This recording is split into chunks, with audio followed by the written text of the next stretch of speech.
तो चलिए बिना किसी बकवास का स्टार्ट करते हैं। शुरुआत होती है जहाँ पर राजा ने खबर यहाँ पे दे दिया था कि यू फैमिली का लड़का शादी करेगा ली फैमिली की लड़की के साथ। तो गू फैमिली का लड़का जो कि हमारा मेक कटर था उसकी ओर आते हैं जो सेकुलेशन के अंदर था। तो घर के बाहर से सारे नौकर कहते हैं यंग मास्टर जल्दी से बाहर आइए, दरवाजा खोलिए दरवाजा खोलिए। दूसरा आदमी आता है और कहता है किधर है यंग मास्टर। बोला जाता है कमरे के अंदर है, न कोई रिस्पॉन्स दे रहे ना बाहर आ रहे हैं। तो नौकर भी कहता है अरे यार बाहर आओ यार आपकी कमिंग ऑफ एज एक जो छोटी सी सेरेमनी होती है वो सेरेमनी आने वाली है, एल्डर लोग आने वाले। ऊपर से राजा ने अभी अभी ऑर्डर यहाँ पे दे दिया है शादी के लिए ली फैमिली के साथ। कम ऑन यार जल्दी से दरवाजा खोलो, आपने नहीं खोला तो ली फैमिली वाले हमको छोड़ेंगे नहीं, खोलो खोलो खोलो खोलो खोलो खोलो। लेकिन हमारा मैं कटर वो चुपचाप बैठ के सिकुलेशन करता है और उसके दिमाग में सारी मेमोरी आ रही थी कि एक सेकेंड गू फैमिली का मेंबर हूँ, गू हेंगशिंग मेरा नाम है। ओ शिटा मुझे याद आया मेरा तो रिइंकार्नेशन हो चुका है और मैं किसी गू हेंगचिंग नाम के बंदे के अंदर आ चुका हूँ जो कि एक कमाल के बुढ़े का बेटा यहाँ पर है। वो बुढ़ा एक हाई रैंकिंग का ऑफिशियल यहाँ पर है। पिछले जन्म में मैं हेवनली प्रोफाउंड लेवल का कल्टीवेटर यहाँ पे था, यानी जो सबसे हाई लेवल का होता है। और फिर मैं अपना ट्यूलेशन पार करके इमोर्टल दुनिया में जाने की कोशिश कर रहा था, लेकिन ट्यूलेशन पार नहीं कर पाया, मेरी मौत हो गई। लेकिन मैंने अपनी आत्मा को प्रिजर्व कर लिया और वो आत्मा का जन्म इस बॉडी के अंदर यहाँ पर हो गया। वाह, और अब मेरा रिइंकार्नेशन यहाँ पे हो चुका है। लेकिन अब जाके मुझे पता चल रहा है कि मैं जिसकी बॉडी में आया हूँ ना यार वो निहायती नल्ला आदमी था जिससे कल्टीवेशन कभी होता भी नहीं था। ये जो बड़ी परिवार की औलाद है ना, तो परिवार वालों ने काफी सारी जड़ी बूटी और काफी सारे पिल देकर थोड़ा बहुत इसका लेवल अप यहाँ पे कर दिया था, वरना ये नुबड़ा कभी कुछ कर भी नहीं पाता। और आज हमारे घर में एक बहुत ही बड़ा प्रॉब्लम हुआ है, सारे नौकर लोग उसी चक्कर में चिल्ला रहे रो यहाँ पे रहे कि बाहर आओ बाहर आओ बाहर आओ बाहर आओ। क्यों की मैं जिसकी बॉडी के अंदर हूँ ना वो एक नंबर का ठरकी नीच गिरा हुआ और बदतमीज आदमी है। ये अपने बाकी छिछोरे दोस्तों की तरह दोस्ती करके मार्केट में जाता, लोगों को मारता, परेशान करता, भाई गंदी गंदी हरकतें करता। एक मिनिस्टर ऑफ रेवेन्यू करके एक मिनिस्टर था, उसकी बेटी का उसने चड्डी चोरी कर लिया और चड्डी को नीलामी में बेच के पैसे यहाँ पे कमा लिया। एक बार एक लड़के ने सेम टू सेम उसकी तरह कपड़े पहने थे तो उसके लिए उसकी ने कुटाई कर दी उसकी। और सबसे बुरा ली फैमिली की बेटी लिटरली उसके कमरे में घुस गया, उसके साथ बदतमीजी किया, उसको छेड़ा, उसको गंदी गंदी जगहों पे टच किया। वो बेचारी गूंगी थी, कुछ बोल भी नहीं पाई। और आज उसी के साथ उसकी शादी यहाँ पे तय हुई है। लगातार नहीं है फैमिली वाले सपोर्ट करेंगे, मुझे कुछ करना पड़ेगा।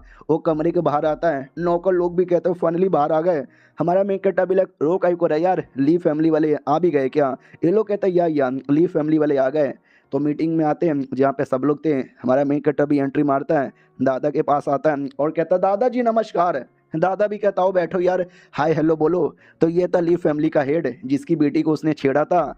तो दादा भी कहता ओके ठीक है, तो आई नो मेरे पोते ने आपकी बेटी को छेड़ा था, उसकी इज्जत पे गंदा हाथ यहाँ पे डाला था। तो हमने डिसाइड कर लिया है कि हमारे पोते की शादी आपकी बेटी के साथ यहाँ पे होने वाला है और शादी 1 महीने बाद। हमारा मैं कट्टा भी लाइक ओ फक यार इसके लिए शादी तय करवा रहे हैं, क्योंकि दुनिया वालों को ऐसा लगता है कि मैंने इसकी बेटी की इज्जत पे हाथ डाला है तो अब उसके साथ मैं ही शादी कर सकता हूँ, कोई और नहीं कर सकता। भाई मैंने किसी की इज्जत पे हाथ नहीं डाला है, वो तो उस कमीने छिछोरिये ने डाला है जिसकी बॉडी के अंदर मैं हूँ। तो यार मुझे नहीं शादी करना आता ही, मुझे कुछ और बढ़िया सा बहाना बनाकर अपने आप को बचाना पड़ेगा। वो ली फैमिली का बंदा भी कहता चलो ठीक है, जवाब भी तैयार हो, राजा ने भी परमिशन दे दिया है तो 1 महीने बाद हम शादी तय करवा देंगे। दादा भी कहता या बहुत बढ़िया, पंडित को बुला के एक बढ़िया सा मुहूर्त देख लेते हैं। हमारा मैं कट्टा भी कहता रुको रुको रुको रुको भाई, आप मेरी शादी करवाना चाहते हो अपनी बेटी के साथ, मेरे जैसे निहायती गिरे हुए कमीने आदमी के साथ। तो वो भी कहता वो तो पता है लेकिन अब तू करना नहीं चाहता। हमारा मैं कट्टर भी कहता वेल नहीं। तो दादा भी कहता साले क्या बदतमीजी कर रहा है, माफी मांग चुपचाप। तो वो भी कहता दादाजी मेरी को विश्वास करो, मुझे जो बोलना है मुझे एक बार बोलने का मौका दो। तो दादा भी लग ठीक है यार मुझे तेरे पे विश्वास है, बोल ले बेटे क्या बोलना चाहता है। हमारा मैं कट्टा भी कहता सुनो 1 महीने बाद तुम अपनी बेटी की शादी मेरे साथ यहाँ पे करवाना चाहते हो। आपको तो मालूम ही है मैं एक नंबर का प्ले बॉय हूँ, बदतमीज आदमी हूँ, ठरकी आदमी हूँ और अपने फैमिली का एक लौता पोता यहाँ पर हूँ। अगर मैंने शादी कर ली तुम्हारे फैमिली के अंदर तो नाम किसका बदनाम होगा, तुम्हारा बदनाम होगा और तुम्हारे घर का दामाद बन के रह गया। हाँ वो लोग हमारे मेक कट्टा को घर जमाई बनाना चाहते थे, अगर मैं घर जमाई बन गया तो भाई अपनी फैमिली की लेगेसी आगे कौन बढ़ाएगा। तो बाकी सभी कहते हैं यस यू आर राइट। दादा भी लाइक ओ माय गॉड मेरा पोता फाइनली फैमिली के बारे में स्टैंड ले रहा है। हाँ तो सामने वाला भी कहता हाँ तो यही तुम्हारा फाइनल विचार है, शादी नहीं करना चाहते। हमारा मैं कट्टा भी लाइक मैं शादी नहीं करना चाहता। बिल्कुल बोले तो बिल्कुल भी नहीं करना चाहता, क्योंकि इससे ना आपका फ़ायदा होगा ना हमारा फ़ायदा होगा। तो बाकी सभी कहते हैं यार ये तो बात इसने सही बोला, लेकिन वो आदमी भड़क जाता है और कहता है साले कुत्ते, एक तो मेरी बेटी के कमरे में आता है, उसको छेड़ता है, उसके साथ बदतमीजी करता है, और अब जाकर यहाँ पे नौटंकी कर रहा है। तेरा बाप भी नल्ला था, तू भी नल्ला है। तो ये भी कहता है सॉरी यार, तुम्हारी बेटी के साथ हाँ मैंने गलती से बदतमीजी की थी, तो बदले में सजा देना तो दे दो। हालांकि मैंने उसकी इज्जत पे हाथ नहीं डाला था, बस थोड़ी सी बदतमीजी की थी, तो उसके लिए माफ़ी भी मांगना चाहता हूँ सच्चे दिल से, लेकिन शादी शादी मुझसे ना हो पाएगा। तो ली फैमिली का लीडर भी कहता है बाद में सोच के बताऊंगा, अभी मुझे इसके बारे में हाँ ना भी नहीं बोलना, और लिटरली वहाँ से चल जाता है। फिर हमारा मेन कट्टा भी कमरे में बैठ के अपना कल्टीवेशन यहाँ पे कर रहा था और फाइनली उसने कल्टीवेशन कर लिया। ह्यूमन प्रोफाउंड सबसे पहला लेवल होता है, उसके लो लेवल पे मेरी एंट्री यहाँ पे हो चुकी है। चलो यार कुछ नहीं तो कुछ सही। उतने में इसका एक दोस्त आता है और कहता मेरे भाई तेरे बारे में सुनने में आया था कि तेरी मौत हो गई, तूने ली फैमिली के लीडर के साथ बदतमीजी कर ली, थैंक गॉड ये तू जिंदा है, तू जिंदा है। हमारा मेन कट्टा बिला किया या मैं जिंदा हूँ, तू बच्चा नहीं है साले, तू रो क्यों रहा है। और उसके बारे में बोला जाता है कि क्या नाम है इसका, हैन रुई इसका नाम है। इसके दादा मेरे दादा अच्छे दोस्त थे, तो बचपन से भी हम दोनों दोस्त थे, और हम दोनों ही बड़े बदतमीज थे। अपने दादा की कह के लेते थे और लड़कियों को मिलके यहाँ पे छेड़ते थे। तो वो रोते रोते कहता भाई वो आया था, तूने बदतमीजी की, मुझे लगा तुझे मारेगा, तुझे टॉर्चर करेगा, मैं सेकुलेशन में था, मेरा दादा आने नहीं दे रहा था, फाइनली दादा को लात मार के मैं यहाँ पर आ गया।